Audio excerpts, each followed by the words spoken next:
Kickoff Live, presented by DC Lottery. The only thing better than 1 for 1 is 2 for 2, and that's what the Washington football team will try to do today. Washington hits the road for the first time this season as they take a trip out to the desert, home to the 1-0 Arizona Cardinals. This is Kickoff Live, brought to you by the DC Lottery. I am Wes Hall. Jordan Giorgio will be joining the show a little bit later on. Guys, it feels good to be in this moment right now. Just soak it in. Victory, winning, top of the division, yes. All right, now we got to get down to business as I bring in my colorful cast of characters. Of course, 2 gridiron greats, B. Mitch, Brian Mitchell, and of course, Trevor Matich, along with our Washington football insider, JP Finley, and a coach whose schedule just got a little bit busier, Maryland Terps head coach Mike Locksley. Guys, I'm glad to have you with me today. Let's go ahead and get to it. A big week 1 victory for the Burgundy and Gold. We didn't expect 8 sacks to come out of that game. However, I want your opening thoughts on week 1. B. Mitch, I'll start with you. Well, I think, we look at last week and we saw what happened. I'm sure we'll talk about this a little bit later. But when you have grown men running the show, you can have some amazing things that can happen. So I got my popcorn ready. I'm going to sit back and see if this week brings the same things. Grown men in the coaching offices, grown men in the locker room. They brought in a lot of guys from places like Alabama and Ohio State who not only love to win, they hate to lose. And you saw that steely-eyed resolve in coming back last week from down 17. I think my biggest takeaway is the depth that they've created for themselves on the defensive front 7 and the maturation of Dwayne Haskins. Those are the 2 takeaways for me. Thanks, Coach. Now, JP, I got a question for you. Obviously, a lot of focus is going to be on Hopkins and Murray, but what are some other things that Washington football fans need to pay attention to for this matchup? Major news for the Washington football defense. Kendall Fuller, the high-priced free agent cornerback signed back in March, will not play against Arizona. He missed week 1. Fabian Moreau, Jimmy Moreland were able to make plays without him out there, but missing week 2, going up against Kyler Murray, DeAndre Hopkins. Don't forget about Larry Fitzgerald, Christian Kirk. This Arizona offense has a lot of weapons. I think Ron Rivera, Jack Del Rio would have loved to have the versatility of Kendall Fuller on the field in their secondary. Not going to happen today. JP, I appreciate that. Now, guys, coming up on Kickoff Live, you know what's about to happen. We got some more great coverage, including an exclusive interview with your head coach, and we all thought Washington defense would be good. But 8 sacks and 3 turnovers good? And is it sustainable? What is the ceiling for Jack Del Rio's unit? And it was a great debut for Ron Rivera in Washington, but it was far from perfect. The new head coach still nitpicking his team's performance in week 1. I have no idea who that Burgundy and Gold team was in the first quarter. The one in the second and third quarter and fourth quarter, the guys that I hope show up all the time, because those young men have an opportunity to make some noise in the league this year.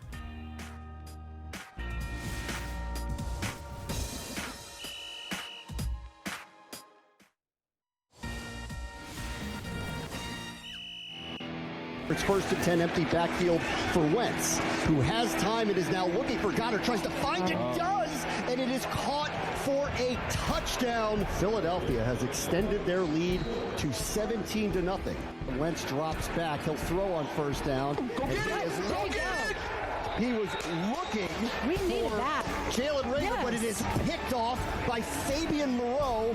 Here's Carson Wentz taking the snap. Matt Ioannidis breaks it up. Now the pocket completely. The ball's out. He's got it at the 16-yard line. And Washington takes over after that turnover. They hand off here to Peyton Barber with time. Dives through. Is he in? Yes! Touchdown, Washington! And this Washington team is excited. Enjoy this, because you guys earned the right to enjoy this one. I'll tell you that much right now. Okay, I'm going to tell you one thing, too, guys. It's a humbling experience to win. It's a humbling experience to lose. Be humble, be forthright, and again, whatever you do, be the Washington football team. This is Kickoff Live, presented by DC Lottery. Now, the Washington defense got a lot of attention after last Sunday's game against the Eagles. Ryan Kerrigan was the only on field for 22 snaps, but was named Defensive Player of the Week after 2 sacks and a fumble recovery. Then there was the debut of Chase Young. I don't know if you heard about him, who Pro Football Focus said earned the 3rd best grade since 2006 by a rookie edge rusher in week 1. Chase Young joined Postgame Live after his first game, and he knew that he looked good and played good. Hey, Chase, I'm noticing you chose the color green to wear today, and when I played, I always wore the color of the team that we were playing against. What's the reason for choosing green? I feel like I look like money right now. You know what I'm saying? That's how I feel like. You know, I came out, trying to prove a point with what I put on. Now it's time for our question of the day, actually, brought to you by PenFed Credit Union. Guys, Washington's defense, they came up with 8 sacks last week. No other team in the league had that. Matter of fact, the closest was 4. So I'm going to start with you, Coach Locksley. Looking at this Washington defense, what is the ceiling for this team? Yeah, Wes, I think they're just scratching the surface. When you look at the depth that they've created, as I talked about earlier, to be able to have Ryan Kerrigan come off the bench and be the defensive player of the week, you throw in a Ryan Anderson who's in year 3 in his maturation, as well as Ioannidis, adding those 3 bodies to an already stout front 4 with the rookie Chase Young. Very few teams have the ability to keep fresh players on the field like they were able to do, and I think they're just scratching the surface as a defensive unit. Yeah, and Coach, that pass rush leads to so many other dominoes falling into the football team's favor. Both of those interceptions by Fabian Moreau and Jimmy Moreland happened in part because they knew that the quarterback had to get the ball out quickly and they were able to jump routes. The ceiling of this team will be based on that pass rush. I really think their possibilities are limitless. You look at what they did in the first week without having a preseason. And I keep telling people preseason is necessary, but for that team to come out there, and that's the first time they play together, and they play that well, it's unbelievable. It's unlimited what they can become. I feel like you guys come to me to be the wet blanket on this defensive party we're having. They were huge last week. You can't dispute that. 8 sacks. Last year, the Pittsburgh Steelers led the NFL in sacks with 54. Washington's way ahead of that pace. But let's see what happens this week in Arizona against a different, much more, a bigger variety offense. I think Carson Wentz and that Philly O-line were really beat up last week. But this defense is the strength of this team. Chase Young, B-Mitch, I hope they play that clip when he goes to Canton. And he looks back on you asking him that question and him wearing that green suit to his NFL opener. That was one of my favorite moments that we've had in postgame. Chase Young's ceiling, unlimited. I think this defense, you still got questions at corner. You still got questions at linebacker. We'll see what happens today. Hey, B-Mitch, I got a question for you on that point. When people look at that Week 1 matchup against Philadelphia and you see that they were hobbled by injuries, some would say that was fool's gold. Do you think that has an influence on the ceiling for this team moving forward through the season? People always say that it's fool's gold when you play against a team and they hurt. But guess what? You're supposed to have a lot of success against someone when they're injured and you're better than them. So they went out and did exactly what they were supposed to do. And I believe that they would have gotten pressure on them before. Remember, that same team, everybody said, it's fool's gold. They were up 17-0 on the Washington football team. So ultimately, I think that they have this level of talent on this football team. And if they go out there and they keep playing like that every week, hey, they're going to have a lot of success. And if they get 8 sacks a week, we'll be having some kind of party. But I don't expect them to finish that much, but they don't have to. For the pass rush to be successful, they have to pressure the quarterback, bother him, make it so he can't step into his throws, make it so he's uncomfortable and rushed. You don't have to touch him in order to do those things. So the 8 sacks are nice. A lot of that had to do with the injuries on the Philly offensive line, but it's the pressure that'll be the most important thing going forward. I agree completely with Trevor. I think that 8 sacks sounds great, but when you look at the hurries, the pressures that they were able to generate, and I'll tell you as a coach, I really don't pay attention to who's injured or who's not injured. We're looking for the execution of what the defenses were called. And the way they looked in the second quarter on, I thought the execution was at a really high level. And even with young players in the game, you didn't see a lot of mistakes. You didn't see a lot of self-inflicted wounds, lose and contain, and those things. So though they dealt with an injured offensive line from Philly, I like the way the young defense executed. See, that's what it's all about, guys. You play the team on the field. No excuses, right? Well, meanwhile, Coach Ron Rivera loved what he saw from his defense on Sunday, and he loved watching his team grab a division win to start the season. JP caught up with the coach earlier in this week. This is our Washington Football Team Insider, presented by Oarsman Automotive of Virginia. You specifically said we got to see where we are in this division if we're going to compete. You go out and beat the Eagles. Where do you think that leaves your team 1 week into the year? Well, I think we're heading in the right direction. That's for doggone sure, JP. And again, that's that little comment about you want to win the division, you've got to win within the division. And I get that from Coach Dicka, and I really do believe that. And so for us, I think getting an opportunity to beat the team that won the division last year, play as well as we did, for 3 quarters. Again, like I said to you earlier, I have no idea who that burgundy and gold team was in the first quarter. The one in the second and third quarter and fourth quarter, the guys that I hope show up all the time, because those young men have an opportunity to make some noise in the league this year. How about Chase Young? That's a lot of fun. It really was. It's interesting because I've been asked about Chase, when we first got him, he's going to impact the defense. Well, a guy like that doesn't just impact the defense, impacts the whole team. And not just him, but what he helps do with the defense. And I pointed out that we got 3 possessions on their side of the 50, and all 3 of those possessions led to touchdowns. When you shorten the field for your offense, you give yourselves an opportunity to score points. And that's one of the things I talked to our guys about. We had 8 3-and-outs, which is it's an amazing number to have as a defense. So, B-Mitch, I'm going to come back to you real quick. Earlier this week, we were on a call, and you said it feels good to have a grown man running things. Please break that down for those who were not privy to the conversation that we had. Look at myself and Coach Locksley. We have kids that are a little older. And I think ultimately what I look at is if you start trying to become your kids' friends, like a lot of coaches try to become the players' friends, you begin to lose that level of respect.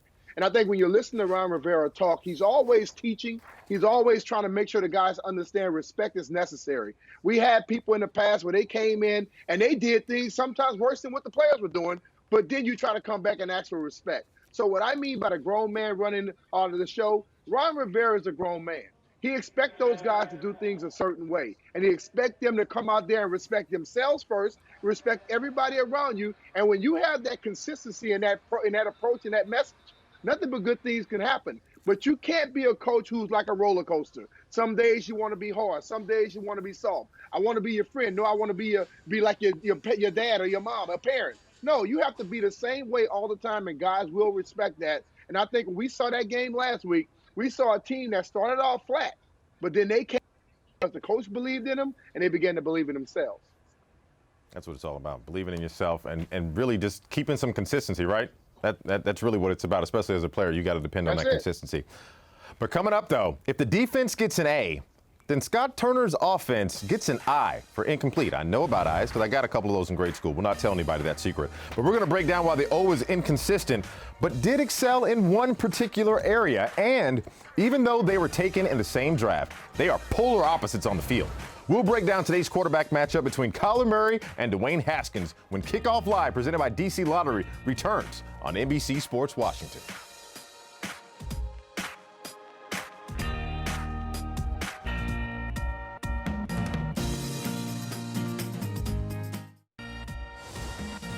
Can't get enough of this Washington football team? Don't miss Washington Football Rewind versus the Cardinals Tuesday at 6 p.m. right after Washington Football Today. Replay the game with additional commentary from Jordan Giorgio, Brian Mitchell, and JP Finley only on NBC Sports Washington Tuesdays at 6 p.m. But now, our Thompson Creek window of opportunity takes a look at the Washington offense last week. 27 points on the board, but they didn't have to go very far to get those points. None of their scoring drives were over 48 yards. The defense gave Scott Turner's unit great opportunities for success. So right now, JP, I want to bring you in. What were some of the wrinkles that we saw last week? Because frankly put, they got the job done, right?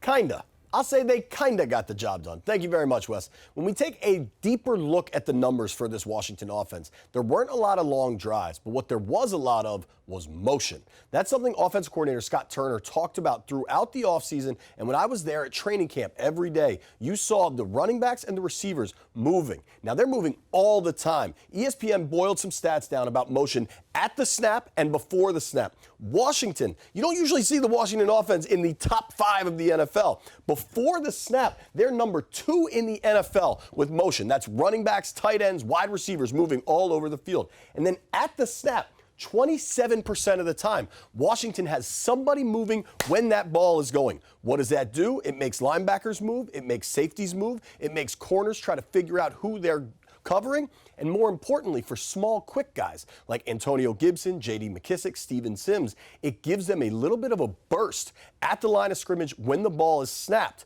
This is what they're definitely doing. This is what Scott Turner wants to be doing. I want to turn to Coach Locksley and ask him, Locks, How does this make Dwayne Haskins better? You know, JP, you're exactly right. What motion typically does, for me, it does a couple of things, and how I think it helps with Dwayne Haskins. It starts with one, it identifies man or zone. When you see receivers motions or backs out of the backfield, you typically are identifying, is it man or zone? The next motion is you see tight ends. With the short tight end motions, they're able to gain leverage, which allows the ball to get to the perimeter. But the thing the Skins did a really good job of is the jet motions, where you see the receivers coming across the formations fast. They gain leverage with the bubble sweeps and the screens that they throw, the quick perimeter screens. And then, as you said, it also helps young receivers get open quicker, because now you have separation between you and the man. So a lot of things, a lot of moving pieces, but they use it to perfection in the last half of the game. A lot of moving pieces. If you want more on that, check out NBCSportsWashington.com. I wrote the story. It's worth your time. Another thing that could really help Dwayne Haskins is better play on the left side of that offensive line. We know that Jaron Christian and Wes Martin maybe didn't play at the level you'd like to see. What about fourth-round rookie Sadiq Charles? A lot of folks thought he could be the starting left tackle for this team. I asked Coach Ron Rivera that exact question. Sadiq Charles is off the injury report. I'm wondering kind of where he's at and if he's going to start competing at that left tackle spot, or are you happy with Jaron there? Well, he is off, and he is practicing, and he is competing. Hi, Coach. You know, JP, you always ask the difficult question.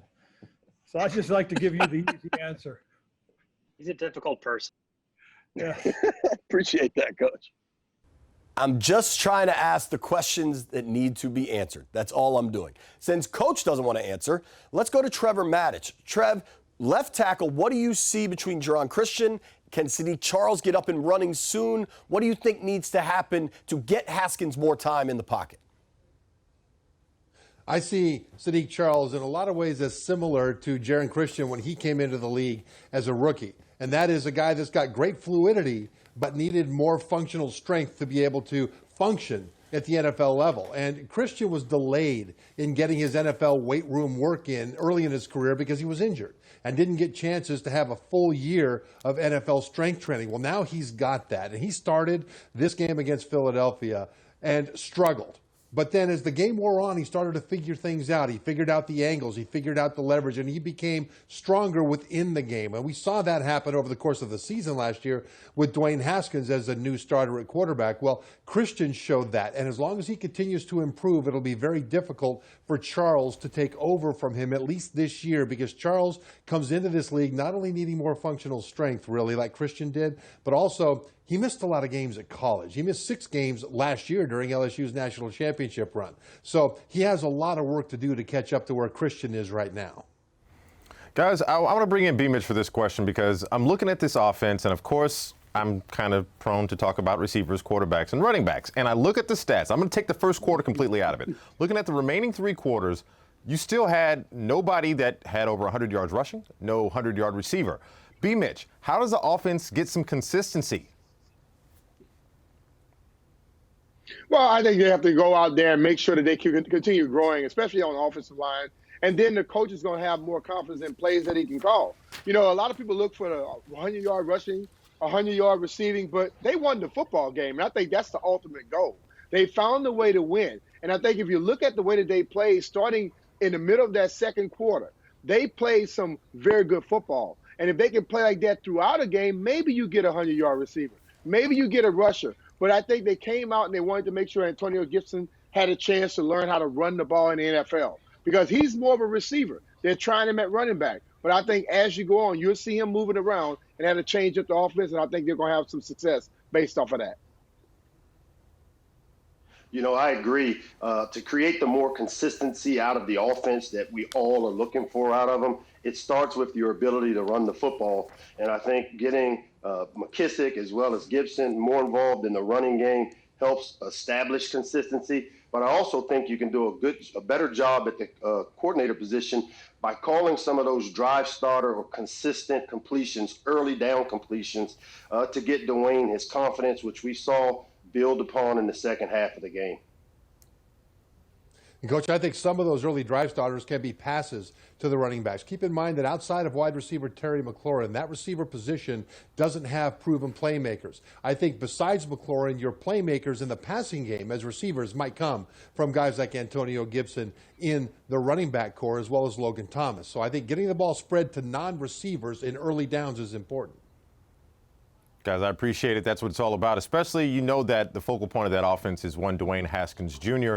And speaking of him, he was one of 5 quarterbacks that started this season in their second year of their career, all right? So beginning right now, right in the middle of the pack in terms of quarterback rating in week 1, you see Kyler Murray at the bottom of that list. But Murray beat the 49ers with his legs last week. 4-time Pro Bowler Jeff Garcia talked earlier with Jordan Giorgio about the young QBs. Here with Jeff Garcia. Jeff, you're the expert in the quarterback department. Washington fans want to see some steady improvement this season from Dwayne Haskins. So take me inside the film room here. From what you have seen, what are your overall impressions of Haskins? Well, he's still a young quarterback. He's going to go through growing pains. Obviously, with Scott Turner as the offense coordinator, here's a guy that's been around the league, that's been around prolific offenses, and can work with a guy like Dwayne. He's more of your pocket passer. He's a big body. He's a guy that's going to get back in the pocket. He's going to throws down the field. I think the main thing for a big guy like that is just working on your your team chemistry first and foremost with your receiving core, your tight ends, your running backs, understanding progression. You know, your touchdown, check down in the red zone, getting the ball to the running backs out of the backfield, easy completions. They don't come very easily in the National Football League. Well, this week, Haskins is squaring off against Kyler Murray and company. The 49ers saw what he was capable of last week. As you look at these two quarterbacks side by side here, Jeff, explain their styles to me. Are there a ton of comparisons between the two, or are they just simply two different quarterbacks? Complete opposites. I mean, you look at Dwayne is a big body, has a ability to move and extend plays, but that's not what he's going to rely on. Kind of like a Jameis Winston, hopefully with less turnovers, though. Yeah. Then you look at a Kyler Murray, and this guy is like Russell Wilson in so many ways, and he's just getting better.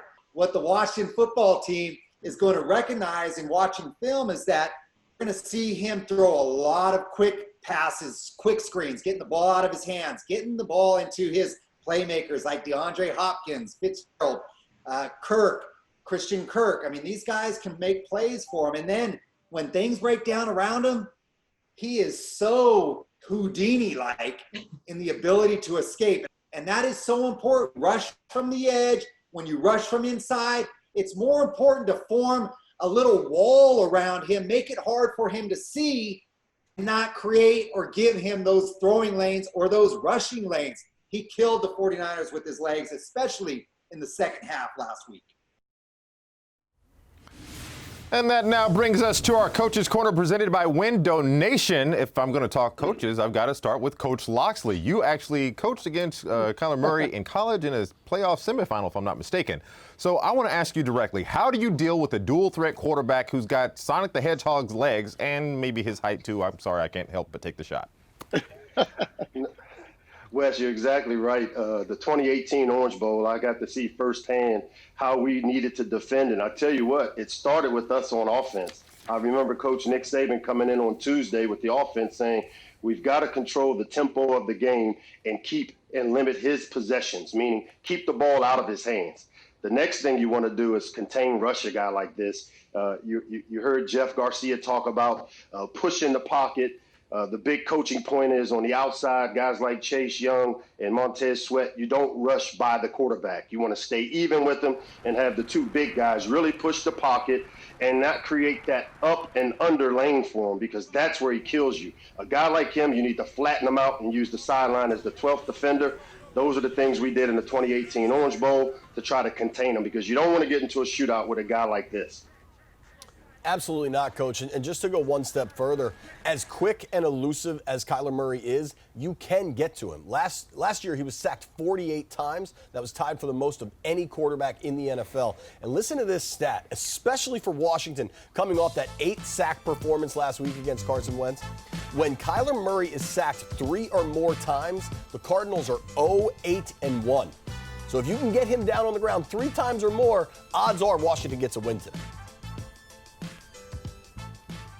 Well, and I think Coach mentioned it earlier. You know, as an offense, you can basically be the defense against a guy like Kyler Murray. If you get Dwayne Haskins and this offense out there having those long, sustained drives and getting touchdowns at the end, all of a sudden now, even the mindset of Cliff Kingsbury, you come in and you start trying to throw the football. All these coaches, they say they want to stick to the run, but when you see another team getting touchdowns and scoring, you begin to want to catch up quickly and you become one-dimensional. So if you have him just throwing the ball, you have a different approach as a defense against him, and that'll help the defense out. Well, one thing that the NFL side can learn about the college experience in defending the air raid, and especially the up-tempo, is how to deal with that up-tempo. Last week against the 49ers, they ran almost 80 plays, the Cardinals did. And in the fourth quarter, they scored 2 touchdowns on long drives to finally beat the 49ers at the end. Well, what do they do in college? They have great communication on defense, fast communication, because when the up-tempo first entered the college world, defenses responded by simplifying and slowing down a little bit, not being as complex. And offenses just were able to attack because they knew where the defense would be. As time went on, defensive coordinators in college realized that they needed to be able to communicate a lot of changes from play to play at a fast pace so that the offense doesn't always know what you're doing because you have simplified. Some would do it with wristbands. Some would do it with cards that have signals on them. But communicating fast, vast changes into the defense so that the offense can be taken by surprise between second down and third down is one of the big keys. Guys, I'll tell you, one thing I'm fortunate enough today is that I don't have to play defense. I don't have to chase this little guy around because everything you guys are saying is absolutely on point. But my gosh, he's just really, really fast. What do you do about it? But anyway, thanks for the discussion, guys. We appreciate it. Coming up next, it was one of the big upsets of Week 1. So does Washington's win against Philly change the season for the long term? Or for the Burgundy Eagle? Pete Haley is going to join us to discuss that. And with Ron Rivera getting an IV during intermission, Washington's young quarterback delivered the halftime speech last week. Will that help him develop his leadership skills? Our team meeting is next on Kickoff Live. And the fantasy football season is here. Dominate your league with RotoWorld's premium 450-plus player profiles, rankings, projections, exclusive columns, and more. Subscribe to one of their premium packages for as low as $3.99 a month.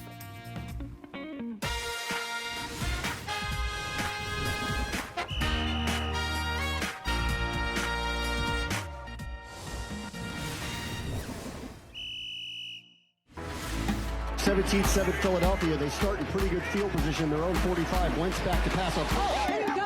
It's picked up. Going to the house. Going to the house. 30. Caught from behind inside the 20. Pick off by the People's Corner.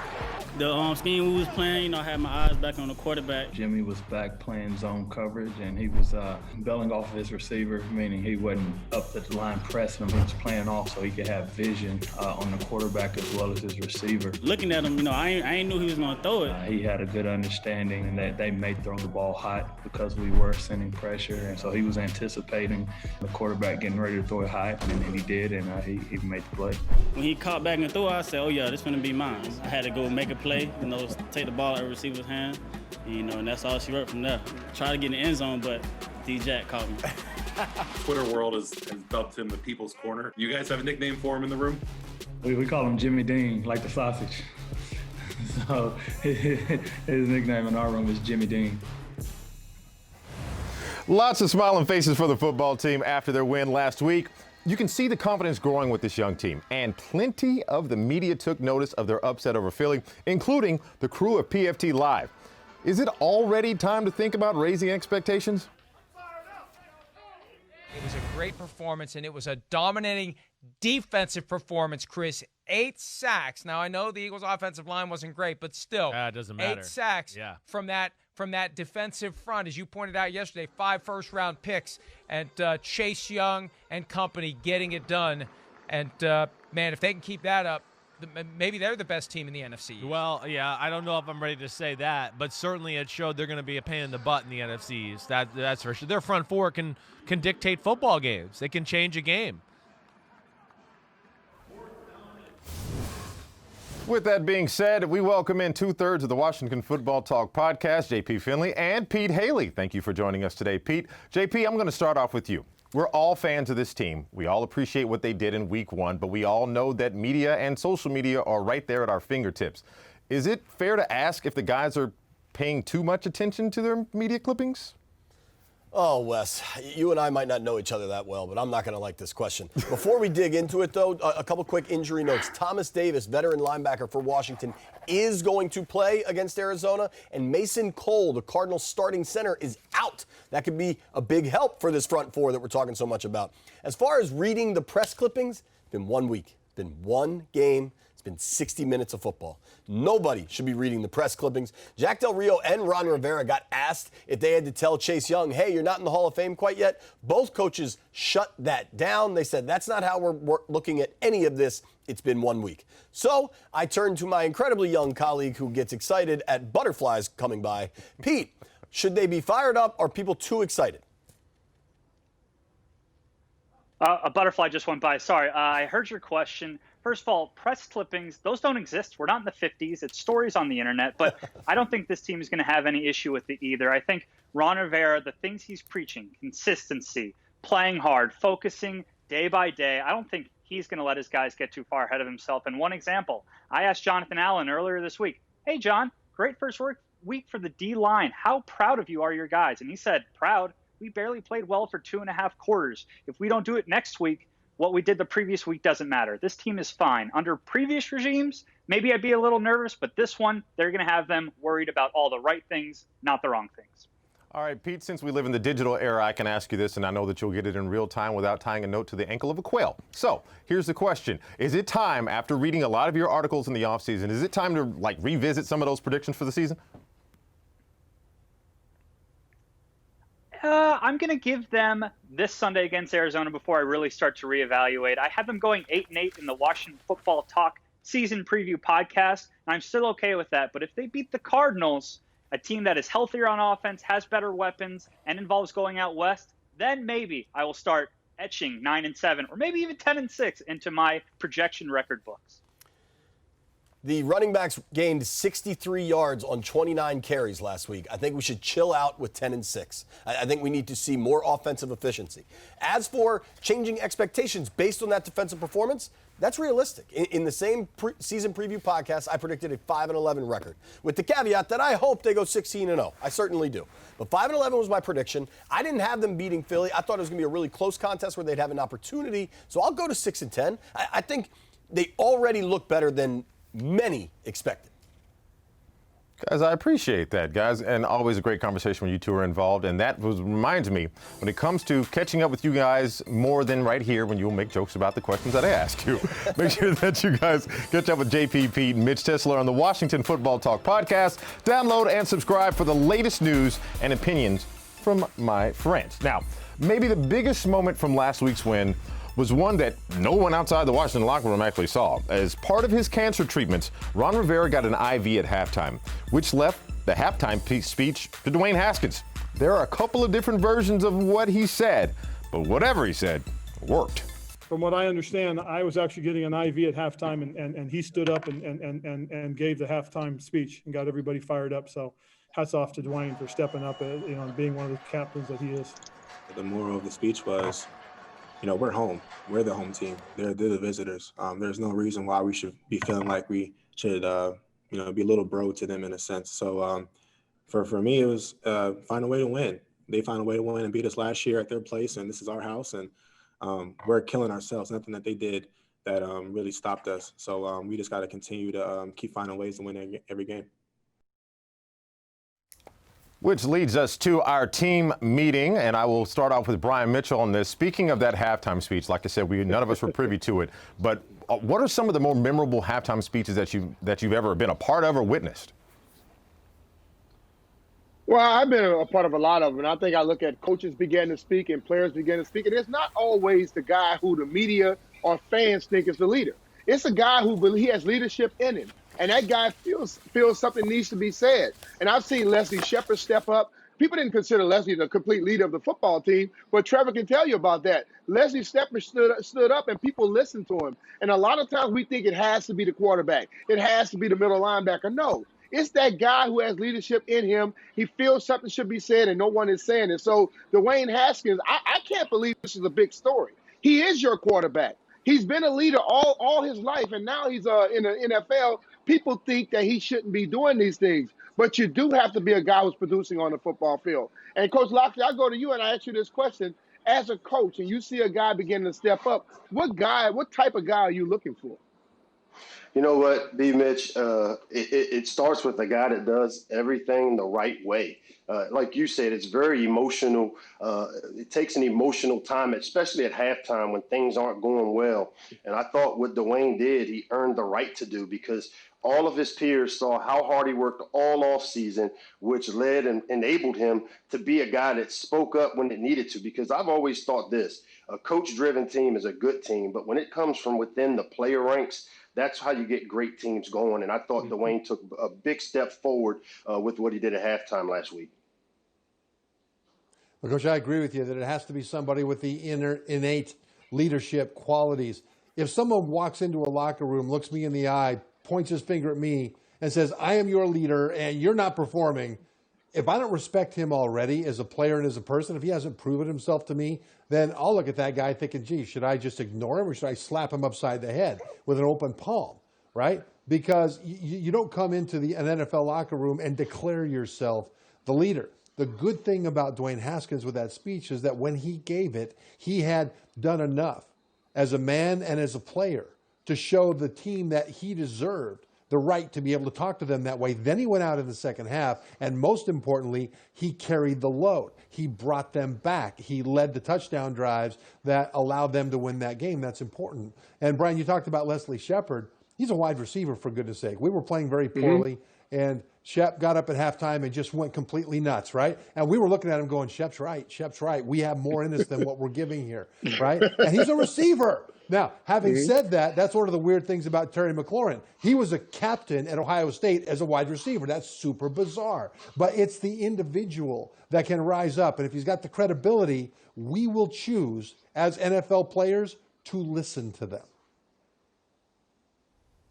Coach Locksley, have you ever had some of those speeches that you remember? You know, some of the best ones come from the guys, like Trevor said, that they have the most respect for. And I've seen some great walk-ons in the college game, having not been in a pro locker room. But the guys that they know invest their blood, sweat, and tears into the organization, that create value and respect for themselves by just how they work, those are the ones that typically really hit home, because the guys know that they really, really care. You can't make yourself a leader. You earn that right. And that, I agree wholeheartedly with Trevor, that you have to earn the right to be able to step up and talk. Guys, I appreciate that. I've got a question for you real quick, B. Mitch, if you could. As a veteran, like, what was anything that you needed to hear and that Dwayne said at the halftime? If you were in that locker room, what was something you needed to hear? Well, I just want to hear that he has confidence in himself and he has belief in himself. And I think what has happened on this football team, you heard Ron Rivera since he's come here. He has basically made those players on that team understand Dwayne is the guy. He's supporting him. He's backing him up. And I think that has taken down that wall of not wanting to listen to somebody that may be just a little younger than you. I appreciate that, B-Mitch. But we are less than 15 minutes away from kickoff right here on NBC Sports Washington. So time for game predictions next. How many sacks will the Washington defense get this week? Do not move. We're getting you ready for Week 2 action here on NBC Sports Washington.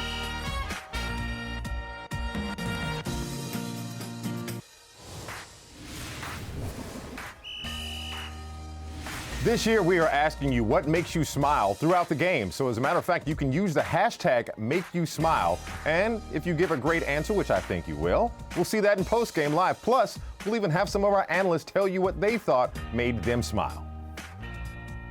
Sunday Night 7 on the NBC Sports Predictor app is back. And once again, we're giving away money.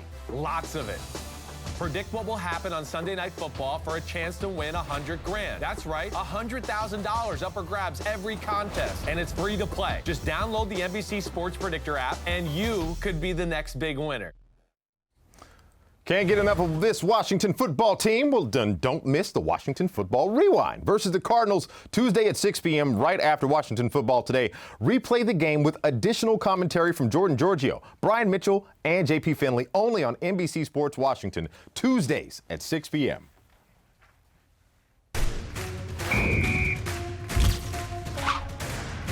The three keys to a Washington football team's victory against the Arizona Cardinals will be these three things.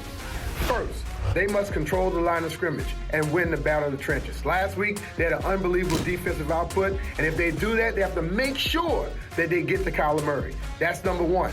Number two, DeAndre Hopkins got 16 targets last week. He caught 14 passes, so you know that they're going to be going after him and trying to get the ball to him.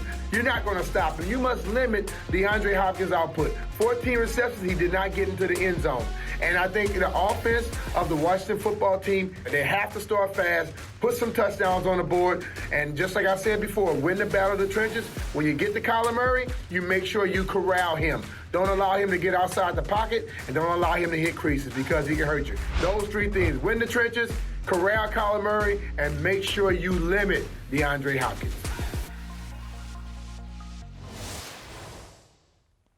Like what you see, there's plenty more on NBCSportsWashington.com. Make sure to check out our new and improved website.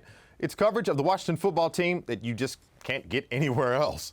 All right, before we get out of here, I want to bring back everybody in here because it's now time to tell me the total, brought to you by your D.C. area Acura dealers. Gentlemen, 80 yards on the offense last week for Washington. And I'll start with you, B. Mitch. Tell me the total of rushing yards for the Washington football in this matchup. I think in this game they're going to top that 80-yard barrier. I think when you look at the fact that they have a lot of guys, and last week they were feeling their way. This week they're going to come in with a game plan. I believe they go over 100 yards today. I think they'll go 90 yards today. They'll do a little better than last week, but I think the Cardinal defense will focus on stopping the run, expecting that. So I think they'll have a small improvement, 90. I'm with Trevor. I think the running backs will get more done. I think J.D. McKissic will be more involved in the pass game. I think maybe they get to 82. I'm going over by a hair. I'm going way over top with my number because I know as a head coach what I would be looking for is the ability to run the ball to limit the touches on the offensive side of Arizona. I'm saying they're going to hit the 150-plus mark with an emphasis on Gibson and McKissic to control the tempo of the game. I'm going heavy, guys. All right, B. Mitch, let's start with you again with DeAndre Hopkins. He had 14 catches last week. I don't know if that's going to happen again, but how many do you put on there? What's the total DeAndre Hopkins catches this week? He may not get 14, but they may give him 14 targets. I'm going to go DeAndre Hopkins. He's going to get, I would say, 8 to 9 receptions. He's going to get a lot. I think you got to remember no Kendall Fuller is going to be a big impact in this game. If he got 14 last week, I'll go 12 this week. I think it'll be 8 to 10, kind of like B. Mitch. It's hard with the style of offense they run to limit that because of the quick screens and the quick game. I'd say 10 touches for Hopkins today. All right, guys. Yeah, I'll go with B. Mitch. I'll say about 7. And the reason is that in this air raid offense, you can limit one guy by constricting his space and forcing the quarterback to a different spot. I think he'll get 7. All right, guys, give me a one-number answer for sacks for Washington's defense. Real quick, B. Mitch, start with you. I'm going with 4. 4. 4 would mean a win. 4 sounds good. They got 8 last week. I'll say 6. Did I get 2 4s and a 6 in there? That's correct so far. Okay, all right. I got everything I needed. Guys, thank you so very much for hanging out with me here on Kickoff Live. We will be back for Postgame Live. Full breakdown, full analysis of Week 2 matchup between Washington Football and the Arizona Cardinals. Kickoff's coming up next. I smell a W.